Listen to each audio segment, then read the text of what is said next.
Notre zone littorale, c'est la zone comprise entre la plage, pour parler terre à terre, du trait de côte jusqu'à la latitude des 50 km en allant au nord. Donc cette zone, sur les 125 km de plage que nous avons, constitue notre zone littorale lato-sensus. Lato-sensus, ça veut dire la zone littorale au plan large. Nous avons deux zones littorales. La zone littorale stricto sensus, c'est la zone littorale qui concerne les 5 communes au niveau desquelles nous pouvons mettre un pied au niveau de l'océan Atlantique. Ces 5 communes sont de l'est vers l'ouest, Sémékodi, Cotonou, Abomey-Calavi, Ouidah et Grand Popo. Au sens le plus large, c'est les communes dans lesquelles on peut sentir la présence de l'océan. Quelqu'un qui va au nord et est en train de rentrer à Cotonou, à partir de la latitude d'Alada, il commence par sentir l'effet de l'océan Atlantique. Donc, c'est pourquoi la zone littorale au sens large va jusqu'à 50 km environ. Donc, de l'est à l'ouest, nous avons une vingtaine de communes, exactement 24. Et ça, c'est un champ de canne à sucre au niveau de la zone du chenal Baga. Cette activité est prohibée. Normalement, il y a plusieurs textes de loi qui interdisent certaines cultures à moins de 25 mètres des rives de nos cours et plans d'eau. Ça, c'est la lisière du fleuve Ouémé, dans la commune des Aguégués. C'est pour faire la culture du manioc. À l'arrière-plan, l'image n'est pas très claire, mais je ne sais pas si c'est le tableau qui fait ça. Ça, c'est un troupeau de bœufs au pâturage à la plage. La loi littorale est structurée en 6 livres. Le premier livre, il est intitulé « Des dispositions générales ». Il comporte 11 articles.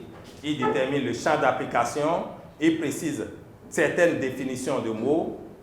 C'est dans les définitions, par exemple, qu'on a identifié exactement la portée de la zone littorale. Le livre 2 est intitulé « De la protection et de l'hygiène de la zone littorale ». Il identifie les espaces sensibles protégés.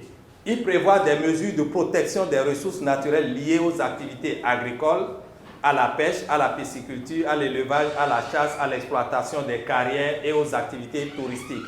Le livre 3, avec 16 articles, est consacré à la question de l'aménagement. Donc, après avoir parlé de la protection, on parle de l'aménagement. Le livre 4, lui, il est composé d'une douzaine d'articles et il prévoit les modalités de gestion du domaine public maritime et des cours d'eau. Le domaine public maritime, c'est en fait l'espace d'environ 100 mètres à partir du trait de côte. Le livre 5, avec 16 articles, indique les modalités de répression. Pour qu'une loi puisse vraiment être appliquée conséquemment, on fait des propositions de protection, d'aménagement, de mise en valeur, mais il faut prévoir des articles qui vont permettre de réprimer ceux qui vont porter atteinte à un certain nombre de ressources naturelles au niveau de cette zone littorale. Le livre 6 concerne les dispositions transitoires et finales. Au niveau de l'ARC, le décret 2023-345 portant création de la cellule nationale de protection et de gestion du littoral, c'est une structure sous tutelle du ministère de cadre de vie qui va assurer la coordination de toutes les interventions qui se feront à partir de maintenant au niveau de cette zone littorale. Je voudrais revenir pour ma part sur certaines images qui m'ont interpellée.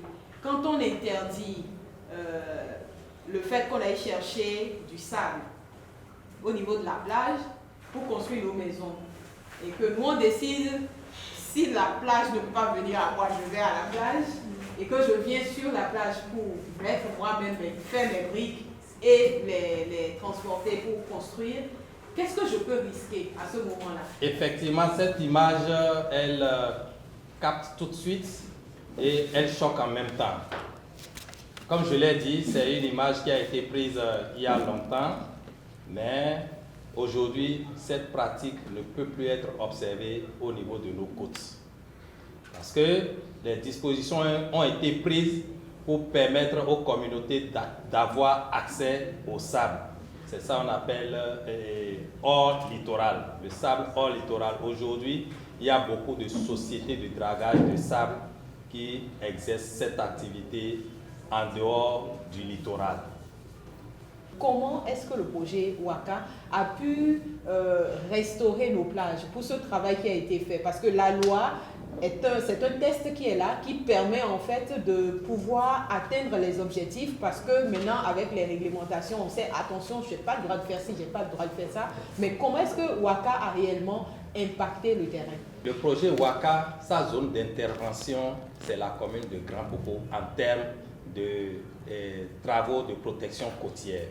Et dans le cadre de ces travaux, le Bénin s'est mis ensemble avec le Togo pour délimiter un segment qu'on appelle segment transfrontalier qui part de Agbotrafort au Togo et jusqu'à Grand Popo au Bénin. Donc ça fait un total d'environ 41 km, 18 km pour le Togo et 23 km pour le Bénin. Donc c'est au niveau de cette zone que le projet s'est concentré à travers les travaux de protection côtière. Et à date, 8 épis ont été mis en place avec des rechargements des casiers entre les épis. Et à la fin du dernier épi, il y a eu ce qu'on appelle un rechargement massif qui est appelé communément moteur de sable. Donc, sur plus de 11 km, la plage est totalement restaurée avec un gain d'environ 200 mètres sur l'océan. Donc c'est cette activité qui a été exécutée en termes de protection de la côte contre l'érosion au Bénin. Conclure en beauté par la phase de dégustation des mets entièrement locaux. Comme vous le voyez, j'ai des escargots là devant moi. On va manger des escargots avec des acassas bien emballés en feuilles, tout comme on le recommande toujours. Mais nous commençons toujours par les thés, le chocolat chaud.